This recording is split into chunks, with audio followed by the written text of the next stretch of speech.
Grand rising, everybody. Natalie coming to live. Spirit of coffee. Got my coffee here.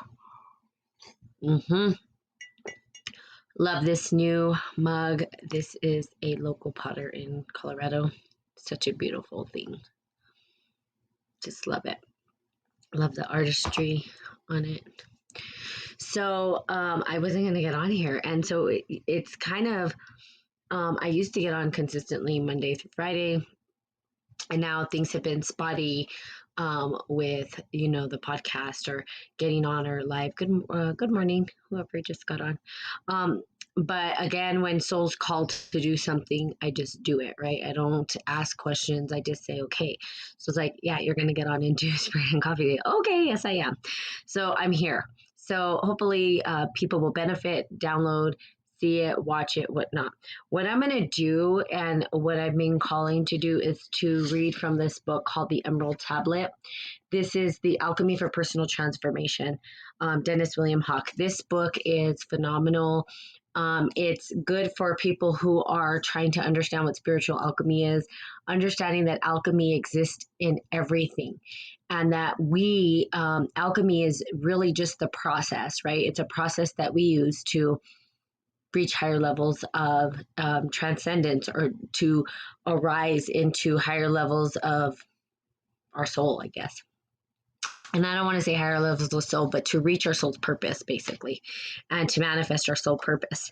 So this book is amazing. And I've read it already a couple times and I started rereading it again. And I was like, wow, it's really good. Because every time you reread something, it's amazing, right? So I'm going to start from the beginning. I had read on dissolution and letting go. And now I'm going to start from the beginning. And as you can see, it's a pretty thick book. So this could take time because, I talk a lot about certain principles and stuff to get through. However, it's imperative and I think it's critical, especially if you're following Spirit and Coffee, to understand what spiritual alchemy is and the practical use of esoteric wisdom. Okay, so over the centuries, many esteemed philosophers have declared the Emerald Tablet contains the sum of all knowledge, and a handful of seekers have reported actually seen and touching the mysterious gemstone tablet. But few embrace its principles more thoroughly than a 16-year-old boy by the name of Balinus. From the moment he ran his fingers across the bas-relief lettering on the crystalline object, he recognized the all-encompassing force it contained. Transformed by truth, it revealed, the lovely boy became one of the world's greatest healers and most enlightened men. Okay, born in the year 16 CE in Tynia, Cappadocia, part of what it was now Turkey. Balinus, and I think I'm saying it, Balinus was different from the other children from the start, remarkable for both his great beauty and powerful memory. And precision lad approached life like an empty cup, constantly needing to be filled. Through his intense need for absolute truth, soon became a burden to his parents and teachers. His father even suspected that his son suffered from some acquired malady and took him at an early age to various priests and healers. So this child was on a search for absolute truth. He wanted to know the truth. Here's the deal typically with people who are part of spiritual alchemy or in the great work, as we call it. They are looking for or seeking truth. They're trying to understand what truth is, which is why alchemy is expressed in many religions, in different texts, in different sages, in different philosophers, in different healers. Alchemy itself has been spread across the world in vast places all over the place. And why? It's because the search for truth is like the beginning of a spiritual alchemic process, or an individual who is seeking, right, truth. That is the beginning of their hero's journey. They're out to seek and understand something. They want to know what truth is. How do I relate to truth? What does it mean? What is really true and what is not true? Truth seekers will come across Hermes Trismegistus or Thoth, right? Where are the great keepers of the wisdom. And this goes on centuries and centuries and centuries, story after story after story after story. So we come across cuneiform texts that talk about, all of these ancient practices and where they came from. The reality is that the Emerald Tablet or the sacred text were the greatest wisdom known to man. It was the greatest wisdom to transcend the soul into pure light. And people have sought it, they look for it, they want to know what it is. So people seeking truth are really looking for what we call the Emerald Tablet, the Philosopher's Stone, right? How do I get the Philosopher's Stone? Well, or the Philosopher's Stone really exists within you. So it's you, your internal understanding and your commitment to the great work is what we call it. We call it the great work in spiritual alchemy. Okay. So his father suspected that his son suffered from malady, took him to various priests and healers. When the child exhibited his ability to converse on any subject in several different languages, the authority publicly proclaimed him an incarnation, Proteus, the shape-shifting god of the Greeks. That, of course, was not what the father expected to hear. And although no one could say exactly when it happened, he eventually just stopped talking to his son. The rejected boy started referring to himself as an orphan and took a wandering the streets like a beggar, desperately seeking a mentor who would teach him. Now, this is a big deal in alchemy. Sounds a lot like my story, wanting a teacher to take me and wanting someone to teach me the great work. Looking for someone. Now, here's the deal. If you are, let's say, an alchemist, or let's say that you have woke up to your spiritual enlightenment, right? Or something has woke you up and you're in a state of what we call spiritual emergency or emergence. And you're like, oh my God, now what? We're constantly looking for people to tell us the truth. What is the truth? We look to sages. We go looking out for spiritual practitioners. We do ceremonies with ancient healers. We do all of these things to try to figure out what the truth is. Like, we need somebody there to guide us. Now, it is true that guidance is important, but the reality is you hold the truth within you. And this is what any spiritual alchemist will tell you if they are a magician. If they're dabbling in sorcery, they're going to try to manipulate you into their own way of doing things and not give you the true sacred teachings. The true sacred teachings only exist for very few people, right? That's what they say. There's very few people. It's hidden wisdom. In fact, if we look back in history, they have tried to destroy the ancient text. Why? Because they don't want people getting their hands on it. Why? Because if you know who you are, they have no authority over you. So again, sorcery is, let me take that authority away and tell you who you should be, rather than knowing who you are. And that is a deep, deep, deep process that we go through, right, in spiritual alchemy. So, but we're looking around, right? We're trying to reach for somebody to teach us, to guide us. And it's good. Be careful who you follow. That's the one thing I always tell people. Really be careful and mindful about who you're following.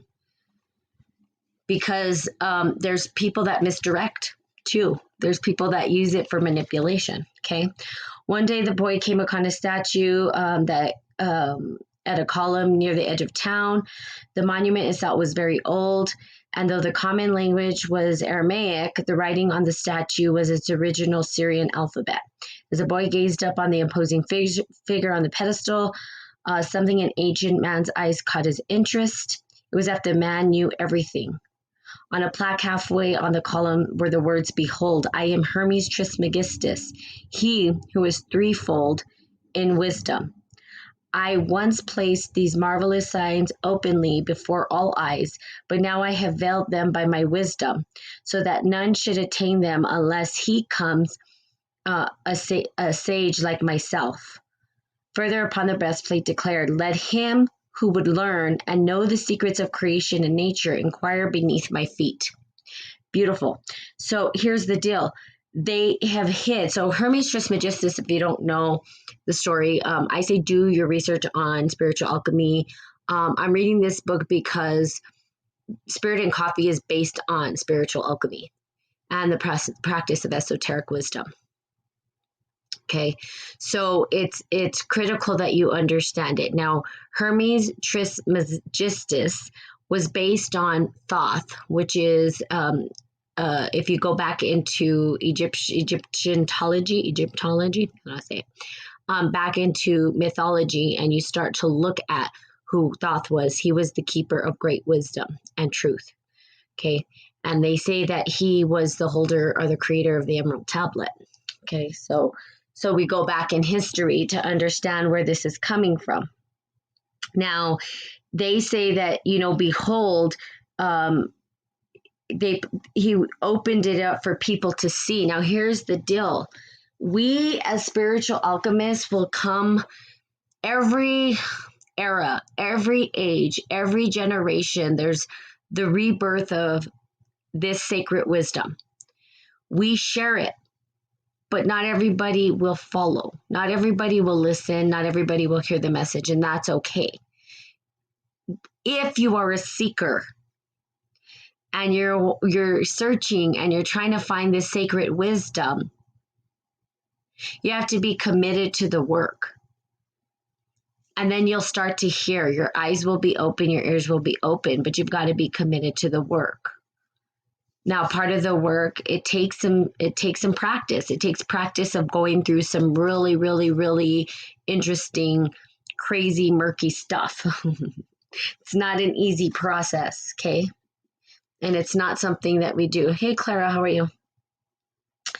So the boy fell to his knees, looked to the man, proud face. He stood there. He stood at the tutor as he longed for, someone beyond the folly and exaggeration of the world, someone who knew the higher truths the boy sensed intuitively.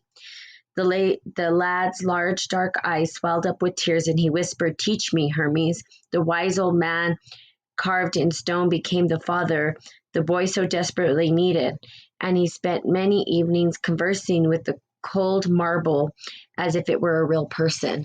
So Hermes Trismegistus, again, when we're calling on the sacred wisdom to support us, right? It is God manifest, right? It is God in human form. It is God in matter, seeking or speaking spiritual connection, spiritual happening, spiritual matter, spiritual extension. So through you, because you have access to that, through you comes out this magnificent connection between God and you, which is that wisdom. The mediator being, they call it Hermes Trismegistus, our thought, which is the great wisdom keeper, holder. So we have the power to tap into that sacred wisdom. Okay.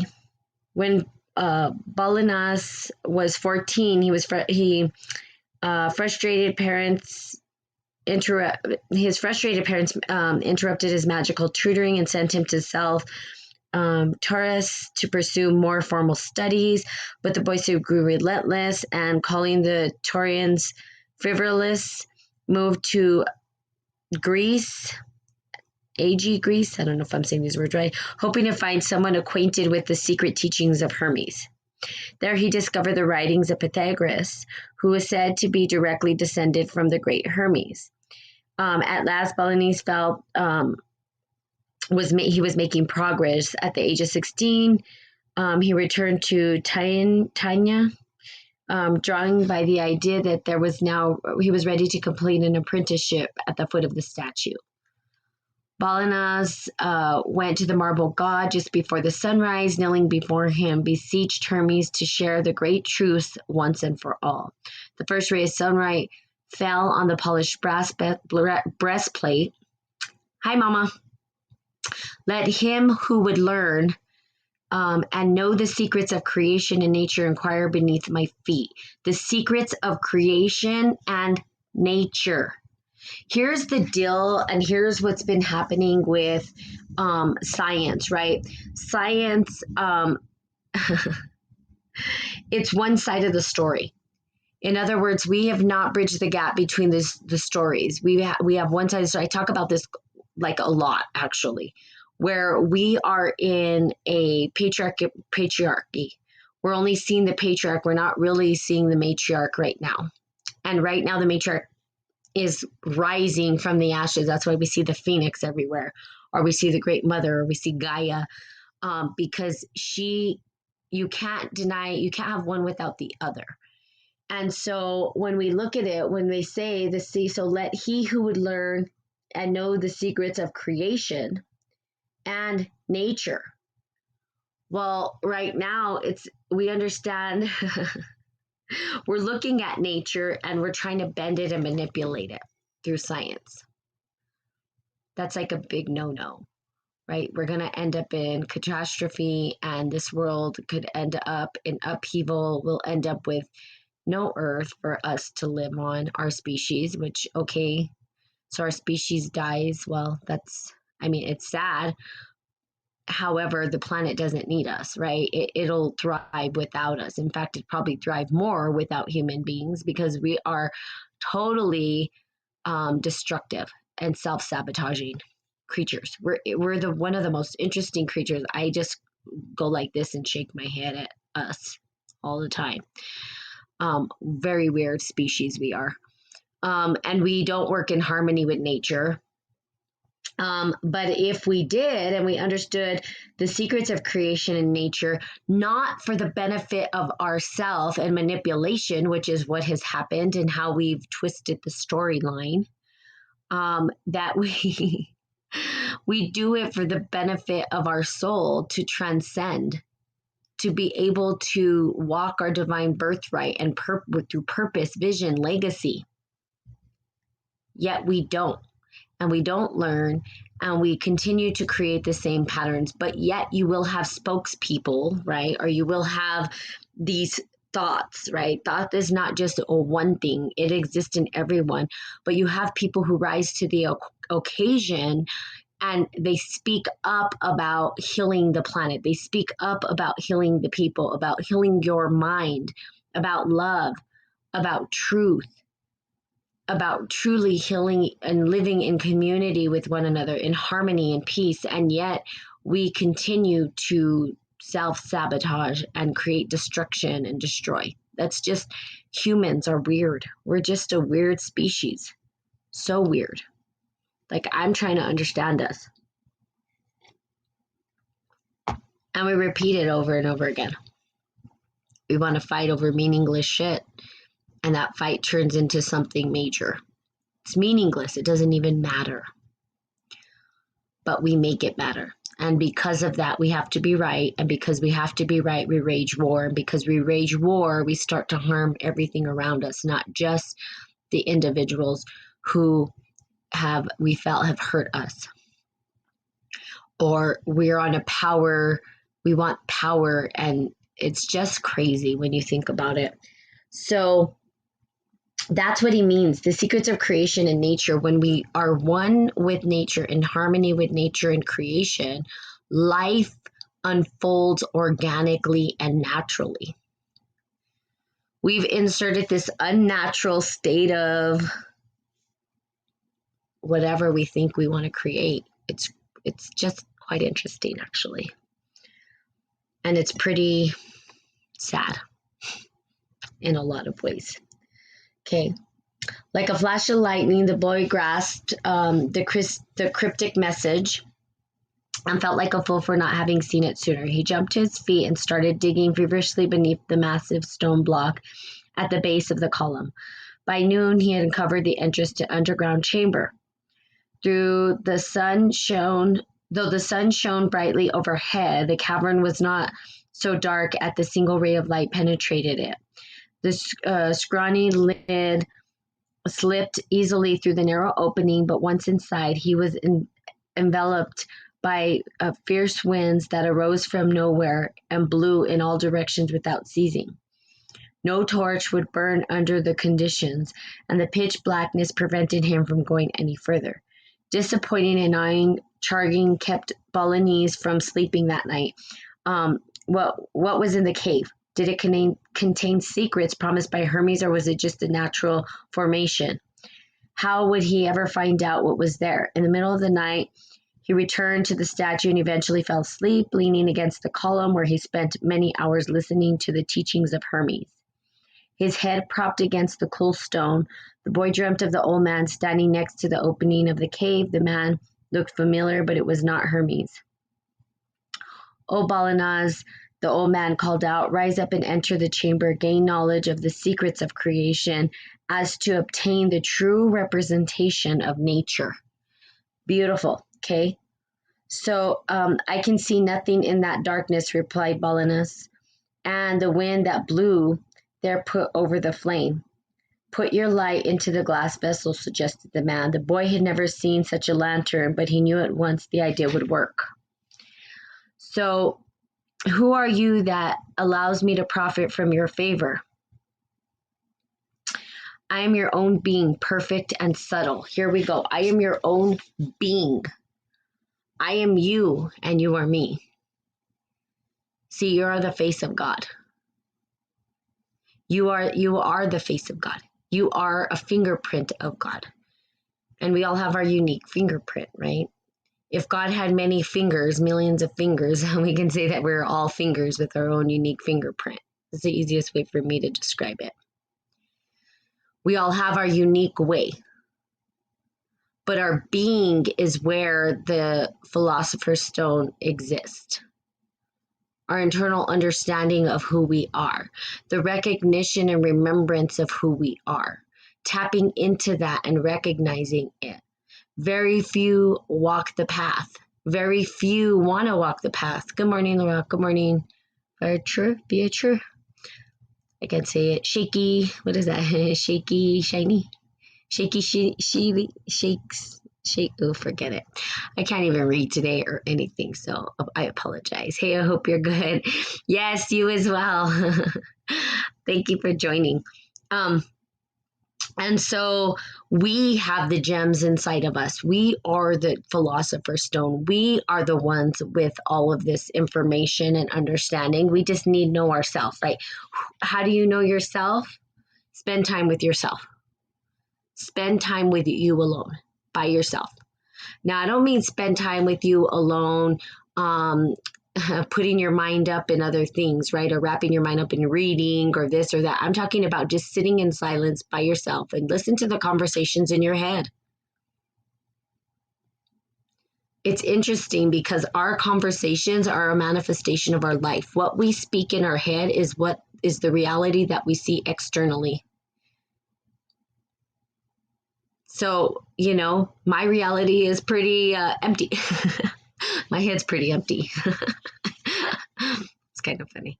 Okay, let me see. Hold on. I would say crazy stuff, but let's see what you said. I'm a Gemini. Those two fools. Oh, yeah. I can imagine. I can totally imagine. I have Gemini rising, Gemini moon. Gemini moon. That's me. Gemini moon. Meaning, and Capricorn rising and Taurus. So I'm a stubborn, I say determined. Capricorn is all about business and doing things. When I read about it, it was like more me than the Taurus part. And then the Gemini that wants to take on different projects, and the Capricorn comes in and says, well, you're going to finish them. And then the determination of the Taurus wears me out. So it's pretty crazy. I have too much going on, in other words, and I have to finish it all. Okay. Before him stood the golden throne, mollified corpse of Hermes wearing the remains of a fine embroidered coat. Balanaz froze in front of the corpse, bearded face of Hermes. The sound of a teenager's thumping heart filled the chamber. Resting Hermes' lap was a green-colored tablet that glowed eerily in the dim light. The dead man's stiff fingers clenched it tightly, and the boy stepped forward and touched the tablet's smooth, protruding letters. Still marveling at the object's precision and beauty, Balanaz stumbled over a pile of books laying at the man's feet. In the stack were the 4 books written by Hermes. He carefully picked up and opened each one. They contained advanced instruction in mathematics and astronomy. Mathematics, when we think about it, it's funny because with mathematics, what we're thinking about is, you know, scientific mathematics, and now we're doing physics and stuff like that. But really, if you look at it, and anybody can do this, and this is where I get my understanding is sacred geometry. Okay. Sacred geometry is where it's at. Sacred geometry will give you the understanding of mathematics. Sacred geometry exists in nature. Remember, at the foot of Hermes Trismegistus, right? It said, come to understand nature. Nature. And in nature exist fractals. Fractals, which are geometric shapes. These geometric shapes are called sacred geometry, and they exist everywhere. They exist in our body. They exist in nature. Nature's mathematics, sacred geometry, fractal patterning. Fractal patterning. I don't know if that's a word. Hey, PPG. So again, pretty cool, right? This is the secret creation and knowledge of the cause of all things. The fourth book elaborated on the meaning of the Emerald Tablet, which revealed the hidden relationship between man and universe. The fourth book, Balinus wrote a letter that is the noblest of all, that contains the powerful and terrible signs that teach the first elements of visible things created by God, so that he who reads this book may, if he chooses, be successful in realizing such wonders. So he went back to the cave and studied the books of Hermes with an open heart. It dawned on him that the living things were part of the same universal force described in the mysterious tablet, and pledged never to harm any potential vehicle of light. Okay, so here's the deal. This tablet has led to, people talk about Metatron, they talk about all of these ideas. They're not new.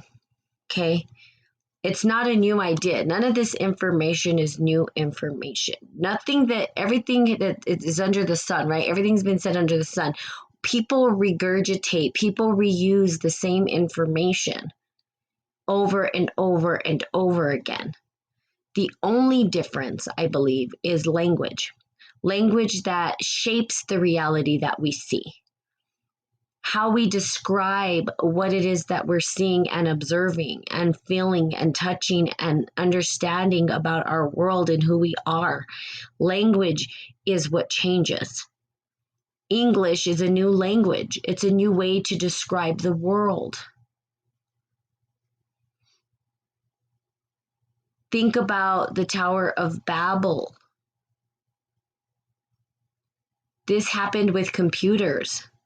We repeated the story in technology. Computers started talking and making up their own language, and then they stopped the code, but it already happened. Same thing with the Tower of Babel. We were already babbling away and trying to communicate what it is that we were seeing. The Emerald Tablet was not written in English. Now, the interpretation of us trying to describe what it is, right? Because you go to China and rice is not just rice. To us, to me, to Americans, rice is just rice. But there's jasmine rice, there's different types of rice. And they all have distinct names in different parts of the world. Snow in Alaska has different names. We just say snow. But there's different types of snow. Language creates. This is not new information, but understanding it, right? And understanding it from the perspective that lands with you, that makes sense to you, that feels authentically true to you, so that you can use that information for the benefit of your own divine purpose. But if you don't know language, and you don't even understand it, like we talk words and we don't even know what we're saying. We just blah. Understand what you're speaking. Know the words that you are uttering. Language creates and shapes our reality. Not new information. Sounds magical every time you say it, but it's not new. There's nothing new under the sun. Everything that we teach as alchemists is already here, but we reshape it. Like this particular mug that I have that was made of clay. I talk about this all the time. I always use the mug. No, the next mug's not going to be exactly like this. It's going to be molded differently. Or that dot won't exist exactly the way it is. I mean, the potter is it's going to look similar, but it won't be exactly the same. That's you. Right? You look similar, we look human, but we're not the same. Our language then creates how we see the world. We have the ability to create our own reality. Believe it or not, we do. Just ask my mom, who's on here, where my sister said, I don't want to be in daisies and roses in your fantasy world. Well, it's not fantasy to me. It's really my world. But there's also murky in my world too, but that is part of my reality. Beauty and roses and the sweet smell and sweet scent of the earth. But then there's also those smells we don't want to smell, and that's part of the reality too. But how do we utilize that to shape our own reality? Reality of love, of harmony, of justice, of peace. In a world of chaos and craziness, you have that power. But will you anchor into it? That's the question. Will you do the work necessary, the great work necessary to get there? Some will, some won't, and that's okay. Neither right, wrong, good, or bad. Okay. So there you have it with this. I'm going to continue to read on the Emerald Tablet. It gets really good after the story of these, but it gives a rise to thought and an understanding of thought. I probably need to buy a new book. This one's falling apart. So the Emerald Tablet, Alchemy for Personal Transformation. I highly encourage that you buy it, get it, read it, or listen to an audiobook, or you can listen to me. It's going to take forever to get through, though, because I talk a lot. And I always have to say something about what it's saying or whatnot. I don't just read through. Do a lot of talking, obviously, Spirit and Coffee. So cheers to you for spiritual alchemy. I love you guys so much. I'm going to get on here tomorrow, even if it's later. I'm just going to like hop on random times. I know the website says, about 7:30 is typically when I get on Monday through Thursday. But, it's been sporadic and for a good reason. I'm creating some new stuff, coffee for sure to purchase, which I think will be cool. I think people can buy coffee and maybe some sea moss and have an elixir of coffee while they, join Spirit and Coffee or Spirit and Coffee family. If you're not a coffee drinker, tea's always fine too. Water too. I always preach water is important for hydration. Okay, so there you have it. I love you guys. Have the most magical, magnificent, marvelous, miraculous, magnetic Monday ever, and Labor Day for those who are on Labor Day. Okay, and of course, I will see you guys tomorrow. Bye.